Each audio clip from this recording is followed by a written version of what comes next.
اس کی تفصیلات کل سے جو ہے وہ تھوڑی سی بتا دیں، اب تک کیا تفتیش ہوئی ہے اور آج مذاکرات اسٹوڈنٹ جو تھے غم و غصے کا اظہار کریں، ملزمان کی ابھی تک عدم گرفتاری ہے، کیا کہیں گے سر؟ بسم اللہ الرحمن الرحیم۔ کل انتہائی ایک اندوناک اور ایک افسوسناک واقعہ پیش آیا، جس میں ایک اسٹریٹ کرائم کی واردات کے دوران ایک ہمارا جو طالب علم بچہ تھا اس کو اپنی جان سے ہاتھ دھونے پڑے، اور اس واقعے کی جتنی بھی مذمت کی جائے وہ کم ہے، اور اسی مذمت کے لیے اور اسی بیسیکلی اس کے جو ملزمان ہیں ان کی گرفتاری کے سلسلے میں آج مختلف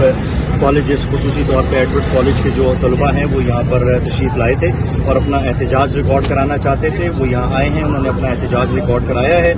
اور ہم نے ان کے ساتھ بات چیت کی ہے، ہم نے انہیں بریف کیا ہے کہ ہماری ٹیمز صبح 5:30 بجے تک اس کیس کے اوپر کام کر رہی تھی۔ کل سے جب سے یہ واقعہ پیش آیا ہے اس کے فوراً بعد ہم نے تمام تر جو ہماری CCTV فوٹیجز ہیں قریب کے علاقوں کی اور اس واردات کی، جتنی فوٹیجز ہمیں دستیاب ہو سکتی تھیں ہم نے ان فوٹیجز کو حاصل کیا ہے۔ ان فوٹیجز کے حصول کے بعد ہم نے ایک آئیڈینٹیفیکیشن کا ہمارا ایک مرحلہ ہوتا ہے، ہم نے ان فوٹیجز کو اپنے انفارمرز کے ذریعے اور دیگر لوگوں کے ذریعے، اپنی انٹیلیجنس ایجنسیز کے ذریعے ان کی آئیڈینٹیفیکیشن اسٹیبلش کرنے کی کوشش کی۔ اس میں ہم کافی حد تک کامیاب ہو چکے ہوئے ہیں اور ان کی آئیڈینٹیفیکیشن جو ہے وہ آئیڈینٹیفیکیشن کے مراحل ابھی جاری بھی ہیں، کچھ کی آئیڈینٹیفیکیشن ہو چکی ہے،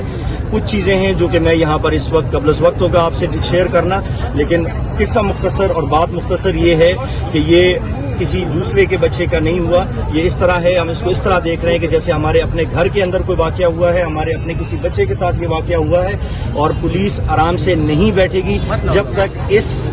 واقعے کے اور اس طرح کے دیگر واقعات کے جو ملزمان ہیں ان کو اپنے کیفر کردار تک نہیں پہنچاتے۔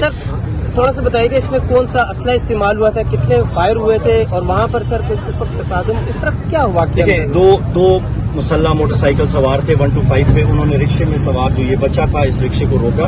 اس کے بعد وہاں پر انہوں نے اپنا جو اسلحہ تھا، ایک شخص نے رکشہ ڈرائیور کو بلاک کیا، دوسرے نے جا کے اس بچے سے موبائل چھیننے کی کوشش کی جس کے اوپر مزاحمت ہوئی۔ مزاحمت کے بعد جو ابھی ہماری پوسٹ مارٹم ایگزامینیشن رپورٹ ہے اس کے مطابق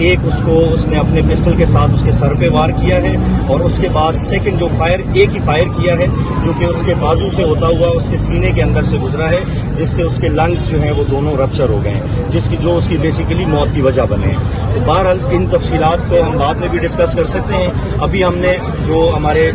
اسٹوڈنٹس یہاں پر آئے تھے ہم نے ان کو اشور کیا ہے کہ پولیس دن رات کام کر رہی ہے اور پولیس اپنا کام جاری رکھے گی، اس وقت تک جاری رکھے گی جب تک کہ ان ملزمان کا، نہ صرف یہ کہ ان ملزمان کا بلکہ دیگر تمام ملزمان کا بھی خاتمہ نہیں کر لیتے۔ بہت بہت شکریہ۔